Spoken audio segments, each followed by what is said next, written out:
Quelques jours après l'énorme bug qui a empêché la diffusion normale du JT de TF1, les raisons de cet incident se dessinent. Selon le Canard enchaîné, c'est une personne qui en est à l'origine, c'était un moment historique. Pour la toute première fois depuis le début de sa diffusion, le JT de TF1 le 18 février dernier a été fortement perturbé. Bonjour et bienvenue dans ce 13h. Mais nous n'allons pas passer beaucoup de temps ensemble, a commencé Marie-Sophie Lacaro, qui a repris les rênes après le départ de Jean-Pierre Pernaut. Aujourd'hui, c'est totalement inédit, nous n'allons pas pouvoir vous proposer votre journal de 13h. Nous ne sommes pas en mesure de diffuser un seul reportage. Nous avons ici un énorme problème technique. Alors croyez-le bien, nous sommes évidemment désolés. Nous vous prions de nous en excuser.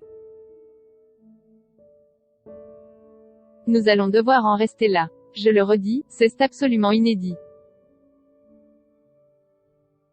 Quelques minutes après, TF1 avait finalement pu diffuser la toute fin de son journal, et expliquer avoir été victime d'un incident technique. Près d'une semaine après, les contours de cet incident se dessinent. Selon le Canard enchaîné, c'est un technicien qui a provoqué une réaction en série. L'énorme problème technique est dû à une erreur humaine, écrit l'hebdomadaire, qui décrit un informaticien payé par un prestataire extérieur au groupe Bouygues. Moins de 50 minutes avant le début du JT, il aurait décidé de lancer une mise à jour, qui est d'ordinaire faite en pleine nuit. Au moment de la panne, des techniciens ont bien tenté de faire appel au serveur informatique de secours. Pas de chance, il était bizarrement connecté au serveur principal, peut-on encore lire dans les colonnes du Canard. Un moment que les équipes de TF1 et Marie-Sophie Lacaro ne pourront jamais oublier.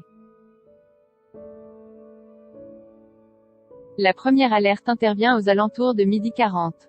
2 minutes avant, mon assistante me dit que c'est bizarre, que son ordinateur ne réagit plus de la même manière et qu'il y a peut-être un souci, se souvenait la journaliste dans les colonnes de La Dépêche du midi. À 12h40, plusieurs ordinateurs passent en écran noir. Ça ne sent visiblement pas bon.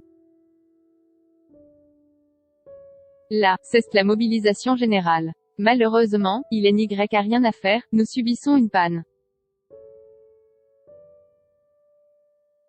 Sur place ce jour-là, son prédécesseur s'est amusé. Pour la petite blague, je déjeunais avec Jean-Pierre juste après ce journal-là et c'est lui le premier qui s'est amusé de ces gens sur les réseaux sociaux qui l'accusaient d'avoir piqué les clés ou les codes d'accès, ajoutait-elle.